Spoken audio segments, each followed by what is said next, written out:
Hey, what's up, guys? Welcome back to Yikes. We're just gonna keep on going so we can get to the good stuff.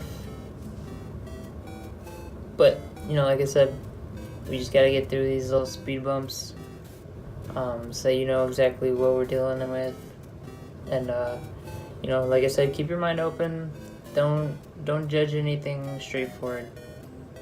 But,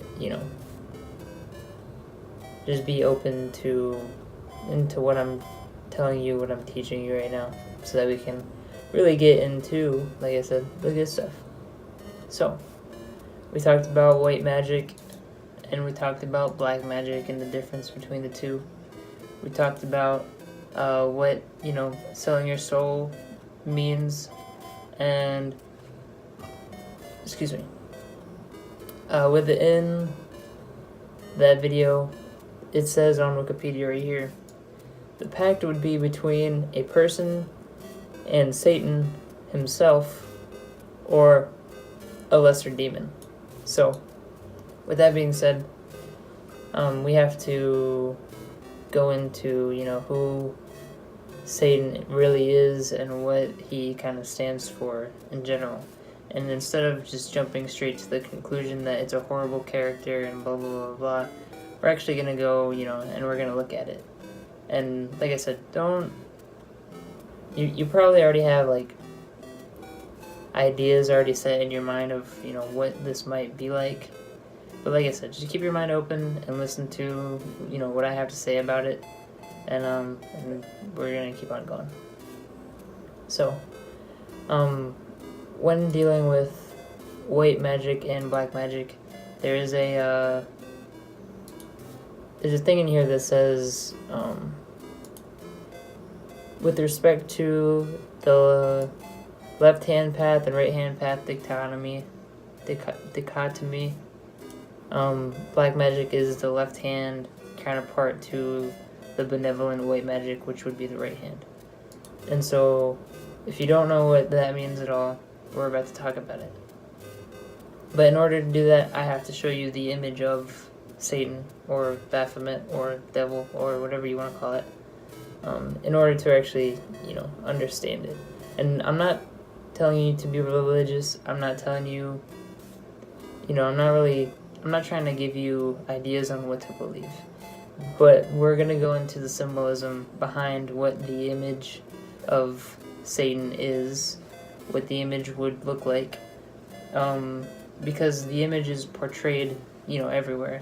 And it's not exactly like what you might think it is. So we're gonna look at it, and we're gonna analyze it, and we're gonna try to understand, because this isn't a person, it's not a human, it's a being. So we're gonna understand what this being. We're gonna put ourselves in their shoes, so that we can understand where they're coming from a little bit better, rather than just ignoring them and telling them that they're the worst thing on, ever created, essentially. So, here we go. So, just looking at it, straightforward, it's kind of an ugly picture, this isn't attractive. Your first instinct for most people is to turn away and to not look at it. But we're gonna analyze it. We're gonna talk about it. So the first thing that you really notice would probably be the head is not a human head. It's like a goat, or and it has a pentagram, which is symbol for satanic, basically. And that's kind of like the biggest image for me that sticks out, is like, okay, it's not a human. So you can't consider it human. You can't consider it a person. It's definitely more than that. And then you can also tell that this is the truth because of the wings. So with the wings, we can tell that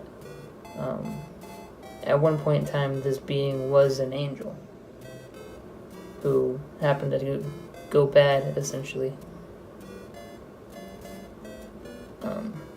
So, going further deeper into the symbolism in this image, the image of Satan or Baphomet, we understand that, he's got his legs crossed, so for the most part, he's kind of, he's almost at peace, almost. And then we also have this, I forget what it's called, but it's a staff with 2 snakes on it.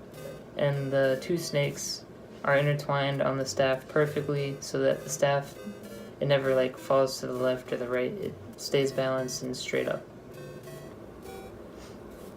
Alright. So now we're actually going to get into the hands. In this image, from the, Satan's perspective, his right hand is pointed upwards, and his left hand is pointed downwards. So that would be, the right hand and the left hand, which, when you're talking about magic, the right hand is white magic, and the left hand is black magic. So when you think about it, he's pointing towards the sky with his right hand, which would be like aimed towards heaven, essentially. And with his left hand, he's pointing downwards, so he's pointing towards hell. And so if you practice white magic, you could be considered, say, like an angel and coming from heaven. And if you practice black magic, you could be considered a demon, aimed towards hell. So an angel on earth would want heaven on earth, and a demon on earth would want hell on earth. And we look at it, and he's pointing up and down, but he's looking straight into your eyes. So he's not saying to go one way or the other. He's sort of giving you that option. He's saying, I'm looking at you, and I'm saying, there's only one way up and there's only one way down. So choose your path, essentially. Say, like, if we were to talk from the perspective of God, God would say, go the good way, because we don't want you to be wicked. But Satan, on the other hand, is saying, pick a side. I don't really care which side you pick. That's kind of almost what he stands for in this image. So, understanding this, we kind of get a perspective on, if Satan were to be on Earth, what he might be experiencing throughout his life, which would be, almost a confusion between what is good and what is evil. At the same time, he's almost even used as like the idea of what is good and evil. So if we were to like narrow it down, if Satan were to come to this planet, we would understand that he sits on a fence. He's not specifically good or evil. He's both at the same time. He's just straightforward both. He's not specifically trying to be bad, but he's not really trying to be good either. He's just walking in his own shoes, which is a fence. And the reality is, you never want to sit on a fence. If you sit on a fence for eternity, imagine how that would feel. Like, your butt's definitely going to get numb. You're going to get tired of being in that position, Just, like, literally just imagine sitting on a fence for eternity. So if this being were to walk on Earth, imagine that being always sitting on a fence. So now we understand why we don't, our first reflex is to look away, to ignore this image, is because in reality, you don't want to be on a fence. You want to be on either one side, which would be heaven, or the other side, which would be hell.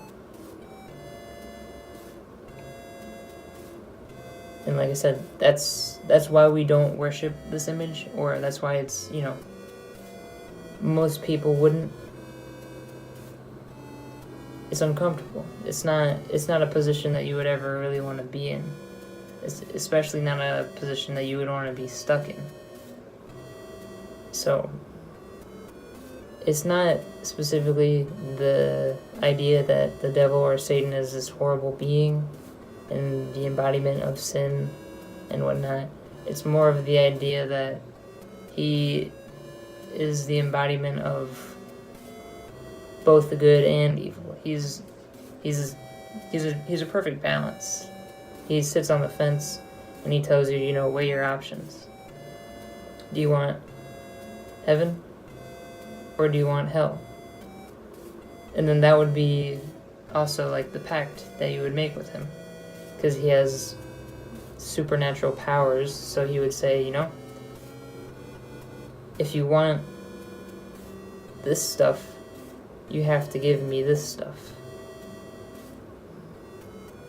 Or you could just not play, But if you want to come into my world and you want me to do favors for you, you have to pay me back.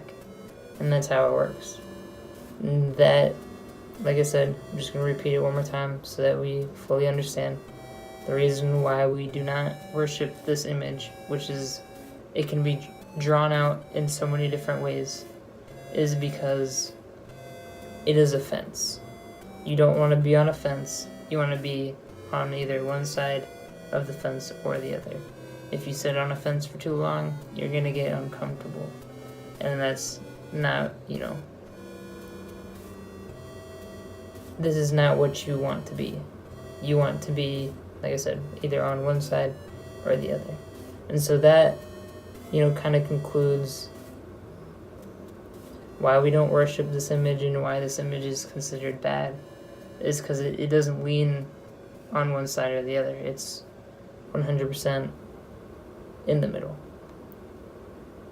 So, with that being said, we're going to get on into the next episode. And like I said, just keep your mind open. I'm not telling you to believe anything, but I'm going to give you the facts and I'm going to give you examples of, why this image is a bad image. Or not specifically a bad image, but it's not an image that you would worship. It's not an image that, should be continually used over and over again and watched and repeated, So, with that being said, we're on to the next episode.